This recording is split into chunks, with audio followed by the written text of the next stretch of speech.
You are Locked On Clippers Postcast, part of Locked On Los Angeles on the Locked On Podcast Network. Your team every day. Well, hello and welcome. Let's hope this works. I am Pete Fox. Thank you for joining me here on the Locked On Clippers Postcast on the Locked On Sports LA YouTube channel. And thanks for listening on the Locked On Clippers podcast feed. As you can see, the background is a little different. I am on the road in Miami, Florida. I was thinking about coming here for the Clippers at Heat, which is, I believe, next week sometime, but the schedule did not permit it. We had to move it to my daughter's spring break. So we are on a quick little getaway for my daughter's spring break, and I am working. I'm here for you on my vacation for the postcast. Clippers playing the Sixers still. The game is not officially over yet, but it has been over for a while. Today's show is brought to you in part by Robinhood. I have been covering sports in LA for ESPN LA and NBC Sports Radio dating back to 2007. And this Clipper team, I really thought was the best team we've seen in a while. And as I see them more and more through this stretch, I get more and more frustrated because they just looked awful again in the fourth quarter.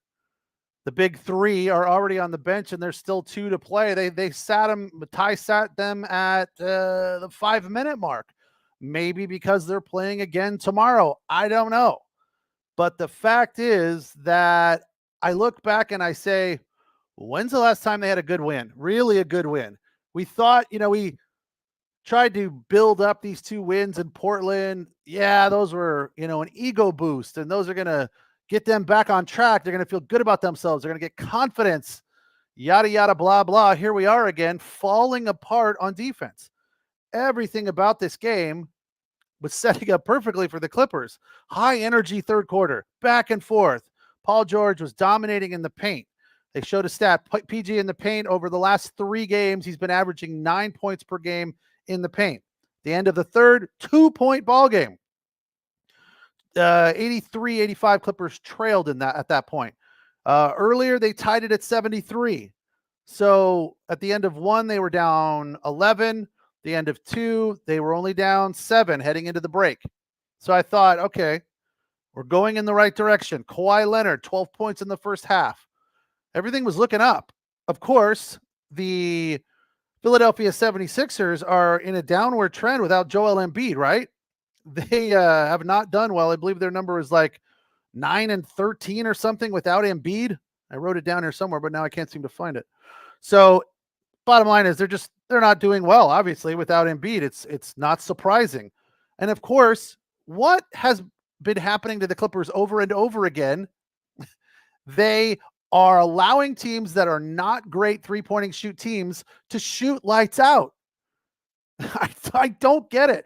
What is it that makes other opponents want to ratchet up their distance shooting against the Clippers? Maybe it's coincidence, but it seems to happen on a regular basis. Once again today, Sixers coming in as the 21st team three-point shooting, and they shared a stat at the start of the game. Since Embiid left, it's even worse. It's way towards the bottom of the league. So, yeah, 9-18 without Joel Embiid. And they came out today and just lights out from beyond the arc. 50%. Now, how much of that is the Clippers not guarding the perimeter? And how much of that is, for whatever reason, when you're facing the Clippers, you feel the need to dial it up from beyond the arc? I think it's a little bit of both, of course, but once again, Clippers did not guard the perimeter. Once again, transition defense, an issue for them. Coming out of the break, Brian Shaw said, yes, transition defense is our Achilles heel. We need to be better. And they're not. They're just not. So I don't know what they need to do. I don't know when they're going to find the switch and start flipping it. It's time, though, I think. Maybe not, though. Maybe they could still just limp around into the postseason and get it going at that point.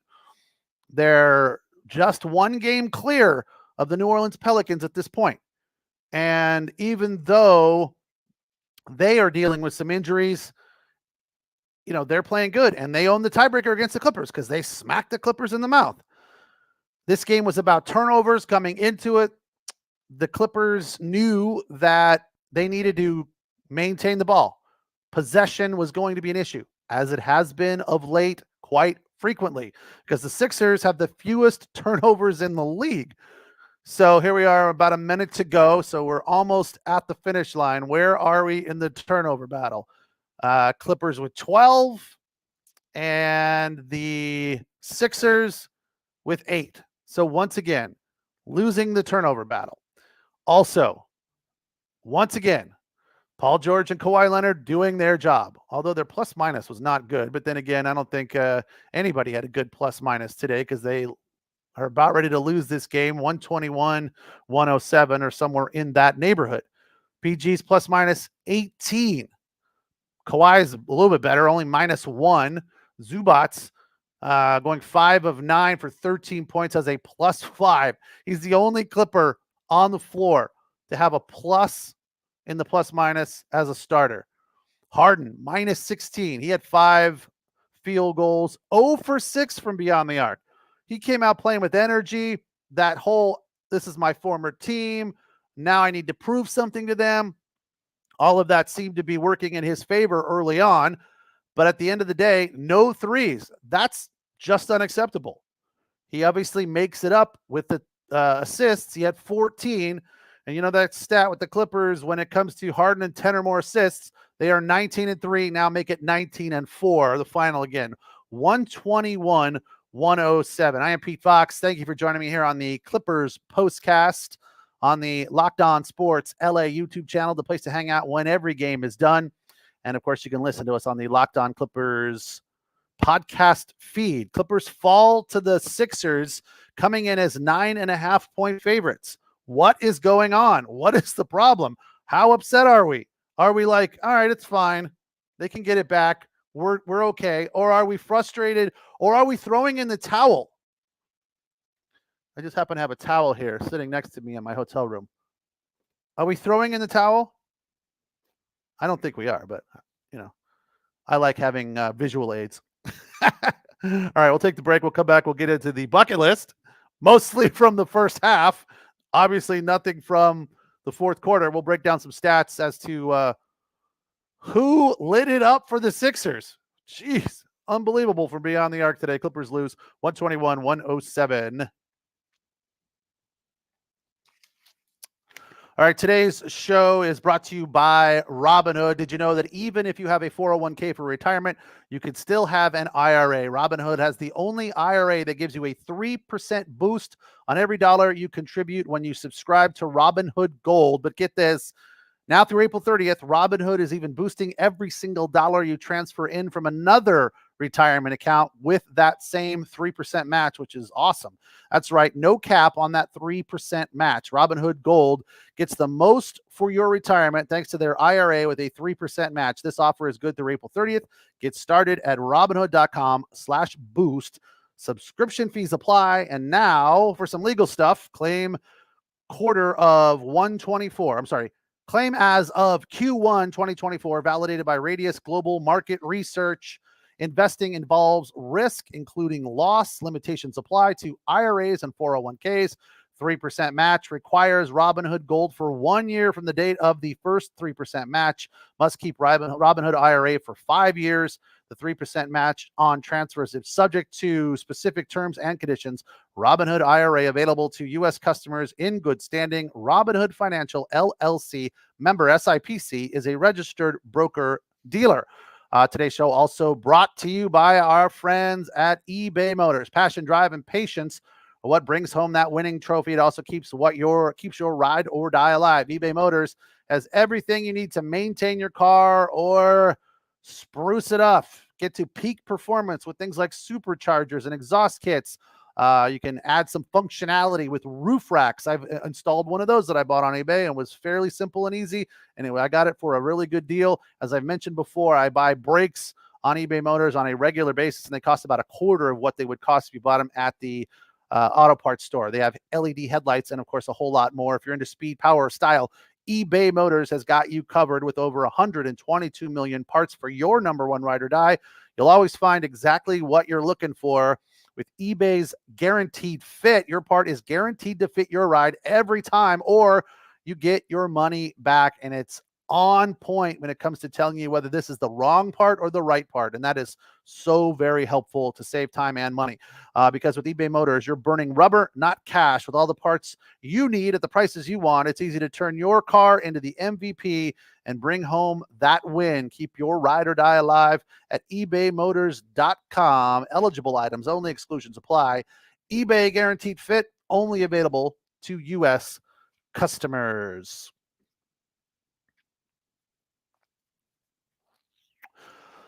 All right, Clippers lose an ugly one, 121-107, a complete disaster of a fourth quarter, falling apart. They were outscored at 1 point, 20-4. They had more turnovers in the fourth than baskets.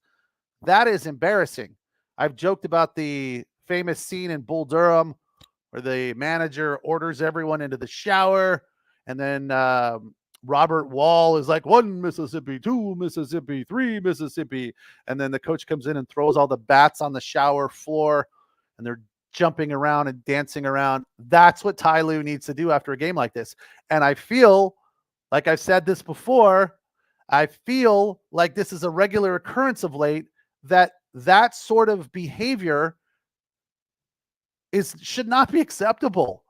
And I'm sorry, 2 nice wins over the Portland Trailblazers does not make it all okay. Like, yeah, we won those 2 games in Portland, we're good. No, those were sister kissers. Those were not dominant wins that made you feel good about yourself. Even the last one a couple of nights ago, right? We were embarrassed about the fourth quarter in that game too. They were up 21 and they only won by 7. Awful. Especially when you know that the Clippers have never had a victory by more than 17 points in their history. Like, that is amazing. Think about that for a second. They've never once just gone off on an injured team who didn't care and won by 30. Never. I just can't believe that. They had good energy tonight. Everything was going their direction, but their defense just wet the bed, and slept in it all night. It was just atrocious. Oh, I mean, they started to get some turnovers from the Sixers early in the fourth quarter. That run ended at about 2, right? And then they started turning the ball over themselves. 5 turnovers in the fourth quarter. I honestly feel like, yeah, the animals got out of the barn in the fourth quarter, but the door opened up in the third when the Clippers were playing really well, right? High energy third quarter, back and forth, right? James Harden playing well for the most part. Not from beyond the arc, but with the ball, dishing and assisting and distributing. He was a big contributor to what the Clippers were doing well in that third quarter. But guess what? The closest they got was 73 all, right? And then they end up falling behind. It wasn't bad, though. They were down 2, 85-83 at the end of 3. But I was like, then they should be up by 5 or 6. I mean, that's kind of how the game started. They started off 0 for 4, 0 for 5, ugly first quarter in the first 3 or 4 minutes. Don't make too much of that, because they bounced right back, grabbed a 6-point lead. And before I knew it, I turned my head and they were down again. At the end of the first quarter, down 11. So where's the defense when you have a lead? They just can't seem to maintain it. And that is a big problem. Transition defense, again, was really bad. But the Sixers won this game from beyond the arc, shooting 50%. Tyrese Maxey, 3 threes. Buddy Hield, 3 threes. Tobias Harris, 2 threes. And off the bench, Payne, is it Cameron Payne? Yes. Cameron Payne, 5 threes. 50% for beyond the arc. I'm sorry, finished at 42.9, but still really good. They are 18 of 37, 24 for Harris, 24 for Maxey, and 23 for Payne. Clippers couldn't stop any of those guys. I mean, we know Buddy Hield could shoot. He finished with 9. Tyrese Maxey's a good player. Of course, we are familiar. We know Tobias Harris. He was 11 of 19 in 38 minutes. Really good performance. And you have to assume some of that is based based on the fact that he's a former Clipper. Well, I got something to prove, that whole thing. All right, let us get into the bucket list. All right, in at number 5, Zubats. He had a nice dunk from a Harden dish. It was actually a layup. It was at the 6:12 mark of the second. It made it 54-43. So getting back into it a little bit as they had fallen behind. So he had a good day all in all. 5 of 9, 13 points, 10 rebounds, 2 assists. So Zubats pretty much gave us what we expect from him and what we really want to see from him. So can't complain too much about what he did or blame this loss on him. Kawhi Leonard, so a really good game. Finished with 18, 7 of 15, so right around 50%. Had 4 threes. The first one on the bucket list, rather, came at the 5:15 mark of the second. It drew the Clippers to within single digits, 54-46, and another sweet pass from James Harden. For number 3 on the bucket list, Kawhi Leonard again, a 2 at the 22nd mark, just before the half. It would make it 56-63, or 63-56, which is where they went into the breakdown 7. As for number 2, Paul George, who had a nice day shooting the ball. I'm sorry, Paul George had the 4 threes, not Kawhi. Kawhi just had that one, which I mentioned. Paul George, one of his 4 threes, the 9:40 mark, off another beautiful assist from Harden to make it 65 apiece. And then another one at the 6:38 mark for number 1 on today's bucket list. It tied the game again at 73 apiece. But again, they couldn't get over the line at that point to gain the lead. They never had the lead again in the second quarter after a really solid third quarter. And that's part of the big problem. When they really had the opportunity to, build on some good energy, kind of maybe put their foot on the throat of the Sixers when they're down a little bit there in the third, they couldn't do it. Down 2 at the end of the third, and then within a few minutes of the fourth quarter, the game was over. As I said, Kawhi and Paul George sat for the final 5 minutes. So, all of that, not good. We'll take our final break and come back and dig up some more bones on this disaster. I'm Pete Fox. Thank you for joining me here in Miami on South Beach. Getting ready to go act like I'm a teenager again, or I'm sorry, a 21-year-old, and have a little spring break fun. We are here, and I appreciate you joining me. Thank you for watching us on the Locked On Sports LA YouTube channel and listening on the Locked On Clippers podcast feed. All right, today's show also brought to you by Prize Picks. I love playing Prize Picks. I did not have one today because I'm in a bit of a funk. I need to get some confidence back and get back to winning. I haven't had a win in a few days, but that's how it goes, man. You win some, you lose some. Remember, you only got to win like 55% of the time to be a successful selector. PrizePicks is #1 fantasy sports app with over 3 million members. We are the easiest and most exciting way to play DFS. It's just you against the numbers. You pick more or less on 2 to 6 players and their stat projections for the day or night, and watch the winnings roll in. It's demon time on PrizePicks. You can now win up to 100 times your money if you are a soothsayer, and you can pick some really tough selections with high number values. With as little as 4 picks, you can turn $10 into $1,000. Wouldn't that be awesome? Demons and Goblins are the newest and most exciting way to play at PrizePicks. Squares marked with red demons offer higher odds, and with green goblins, the stat projection winning is a little bit lower because it's a little bit easier to hit that number. But again, if you can bet $10 and pick 4 demons, it'll pay you up to 100 times your money, again, with just 4 picks. They have quick deposits and easy withdrawals. My initial deposit was surprisingly painless and hassle-free. Withdrawals are the same deal. So go to prizepicks.com/LockedOnNBA and use the code LockedOnNBA for your first deposit match up to $100. That's prizepicks.com/LockedOnNBA. Use the code LockedOnNBA for your first match up to $100. Pick more, pick less. PrizePicks. It's that easy.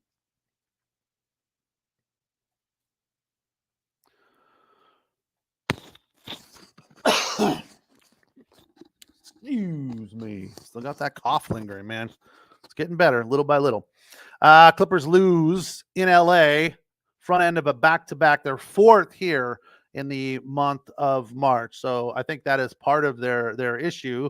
Obviously, part of the reason that Kawhi and Paul George were sitting on the bench for the last 5 minutes, Brian Seaman and Coach Fratello started talking about it. Well, when you're playing like this and you can't stop the Sixers shooting from beyond the arc and you're turning the ball over and you have more turnovers than baskets, maybe it's time to let these guys rest because we have another game tomorrow. Even though it's a night game and they'll get a little bit more than 24 hours rest, it is still a back-to-back. I think that's definitely part of it. I'm not giving up hope, but my frustration is very, very high. I just would like to see more of what we saw on the Grammy road trip. And I think maybe a lot of that has to do with what's going on with the Clippers right now. It doesn't seem to make a ton of sense. Like, how do you stop playing defense? Why is your transition defense so anemic? Why can't you stop teams that are, bottom third of the league shooting the three? Why do opponents feel the need to come in and pound their chest from beyond the arc against the Clippers? I don't know. I wish the Clippers could figure out a way to say, hey, not in my house, right? I mean, or on the road, basically, not on my end of the floor. You are not going to shoot threes like that against us. But they don't seem to do that. The last time I feel like they had a good game closing out was that ugly mess that they won in Minnesota. I mean, that was a good win because it was, 88, 85 or something? I mean, a low scoring, dig it out of the dirt kind of a game, but they were playing defense. So against a very good defensive team. So you feel good when that happens, right? Like sometimes you just need a good, lucky, ugly win and it boosts your confidence. But I don't again, I think back to when's the last time the Clippers had a nice win? They beat Houston this month. That was pretty good. It's exciting. The not back to back, but the two wins against Chicago, I feel like that was a pretty good win, right? Chicago's not terrible. So, but they're sub 500. Like when's that Minnesota is the last win against a good team that they've had, but that was an ugly one. They had the Lakers on the ropes and gave up 21-point lead in the fourth quarter, outscored by LeBron James. What was the other one? They stepped in it. I can't remember. There was another one that they just absolutely wet the bed. So all of these things, are not surprising to them. I'm sure they're fully aware of that. There is frustration. There are stories that will come out, today, early tomorrow about Kawhi's feelings and Paul George's feelings and James Harden potentially, and what those guys are saying to the team as the leaders of the team. I'm sure there'll be something about Ty Lue and his feelings about the way this stretch is going, but there's not a lot to feel good about. I mean, they've shown energy, and I think that's the one thing. I guess the other thing we can feel good about is Russell Westbrook is coming back this week. I thought they would wait till closer to the end of the season, but good news, he will be back. Norman Powell was back today. That was good. We enjoyed seeing him back on the floor, and he played well. Not great. Didn't put the team on his back, but 20 points led the way. So I don't want to call it great because they lost 121-107. What's that? 14-point loss when they were favored by 9.5. If you're betting against the Clippers when they have those big numbers, congratulations. Way to go. Right? Because Vegas has to be scratching their head with these numbers. You could give up 9 and win it comfortably. I don't know. I'm frustrated. I am baffled as to why the Clippers do not have the ability to finish somebody off. They don't have the ability to rally anymore. It's again, they're up 21 in Portland against the lowly Trailblazers team, and they win by 7. I don't think we were too hard on them after that game because we're like, hey, it's a win. Benches cleared. Starters are on the bench in the fourth quarter. But then you're like, well, why aren't those guys playing harder? Why aren't they helping us get this big win wrapped up, be part of Clipper history? I mean, you would think that would mean something to them, right? I was a part of that team that had the biggest margin of victory in the history of the organization. Something you tell your grandkids, right? Well, how'd the team do in the playoffs. Well, I just hope that this is not a sign of things to come in the postseason. I really do. I hope this struggle that they're going through right now is an eye-opening experience, that they'll be working on that at their next practice. They'll be focusing on it. It's on the whiteboard circled. As I mentioned, Brian Shaw came out of the half and talked to Christina Pink. She asked about the transition defense, and he said, yes, it is our Achilles heel. We need to be better. Again, the turnover battle was a point of emphasis for them coming into this game, because the Sixers do not turn over the ball. So the Clippers focused on A, trying to turn them over, and B, not turning the ball over themselves. They needed to win the turnover battle. They likened it to a football game, right? Whoever wins the turnover battle in football wins the game more often than not. Well, the Sixers had 8 turnovers and the Clippers had 13. Again, it could have been worse. Wasn't that bad, but they did lose that battle. They had 9 block shots versus 10, lost that battle as well. 7 steals for the Sixers and only 2 for the Clippers. Another weak spot, underperforming part of today's game. So good news, Russell Westbrook coming back this week. Indiana Pacers tomorrow night at crypto.com. Hopefully we can get maybe Westbrook will be out there tomorrow and get a complete game, a solid, dominant victory that looks good wire to wire. Is that too much to ask for? I don't mind a slow start. I'll give you the slow start. I don't want sloppy defenses after big runs, right? That's what I'm frustrated with, and that's what seems to happen to them. They had a 10-0 run to end the first quarter to bring it within 7. Guess what happens in the third? They came out with energy, so that felt good. Then the start of the fourth, absolutely wet the bed, leaving the barn door open, right? Playing like crap. No energy, nothing, Third quarter, active hands, blocking shots, things were going well. Where did that go in the fourth quarter? Please, somebody tell me. Can you find it and resurrect it for tomorrow? And then let's keep working on that, keep it alive for the remainder of the season as we head into the postseason with now, 13 to play, maybe 12 after today. So tomorrow night on a back-to-back at home against the Pacers, hopefully things will be better for the entirety of the game. To wrap it up here, Kawhi Leonard and Norm Powell lead the way with 20 points. Paul George had 4 threes, part of 18 on the day, but the Clippers fall to a 76ers team that lit it up from beyond the arc, 18 of 37 for 48%, and they were 53% from the floor, going 48 of 90. Clippers 40 of 83 from the floor for 48%, and 10 of 28 from beyond the arc for 35%. Final score, Sixers 121, Clippers 107. Sixers improved to 39 and 32. Clippers are now 44 and 26. I appreciate you joining me here. Again, I am Pete Fox. You can watch us on the Locked On Sports LA YouTube channel, the place to hang out when every game is done. You can listen to us on the Locked On Clippers podcast feed, and I will be back with you again from Miami tomorrow. Have a good night. We will talk then.